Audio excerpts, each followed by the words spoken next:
I'm Cape Joel, and this is Comic Smack, the weekly comic show where we take closer, more in-depth looks at the coolest and most happening things going on in the world of comics and superheroes. And on today's show, we're looking at Silk, issue number 6. Black Cat and the Goblin Nation are going to war, which means poor Cindy Moon is caught in the middle. Let's find out what happens next, shall we? So, as the comic opens, Cindy Moon is checking in with her handler, S.H.I.E.L.D. agent Mockingbird. And sadly, this is anything but a social call. Cindy gets Bobby up to speed on everything that's been happening to her in the last couple weeks. And when Bobby hears about the mounting danger, she wants to pull Cindy off this investigation. Obviously, S.H.I.E.L.D. doesn't want to go. After Shriek's death, she's been moved up in BlackCat's organization, and she's that much closer to the information about her parents that she's after. All this stress from a double life as a superhero and now a triple life as an undercover supervillain is starting to take its toll on Cindy at work, so much to the point that J. Jonah calls her into his office, not to yell at her like you might think. The dude actually cares and has taken on something of a father figure type role,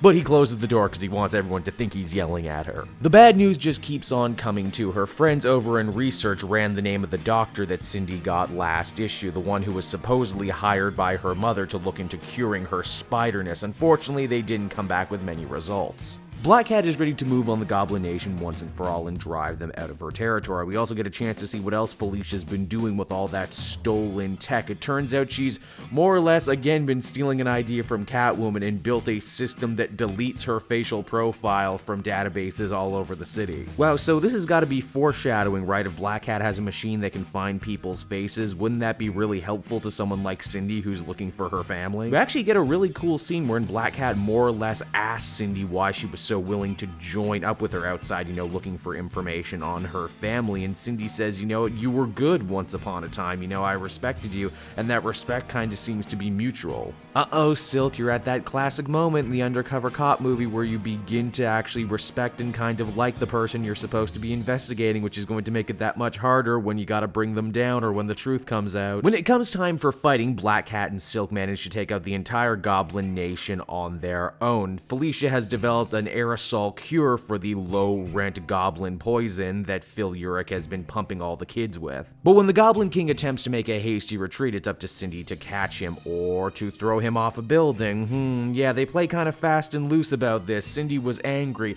and no one is exactly sure if she threw him off that building knowing full well he would survive or not. Rather unexpectedly to me as the reader, what follows is actually a series of Cindy talking about her feelings and her emotions and, that drive to kill that came over here. She talks about it with Mockingbird, she talks about it with her psychiatrist, and at the end, she kind of tries to get it out of her system by going clubbing with her friends from work, but she just can't shake the feeling that she almost did something horrible. She almost crossed a line that you can't ever come back from as the comic ends. Man, I fell in love with the Silk book and Cindy Moon as a character because it was a kinda sweet, kinda funny, kinda quirky, off-the-wall take on a spider-themed superhero, and now it's gotten all dark and Donnie Brasco on me.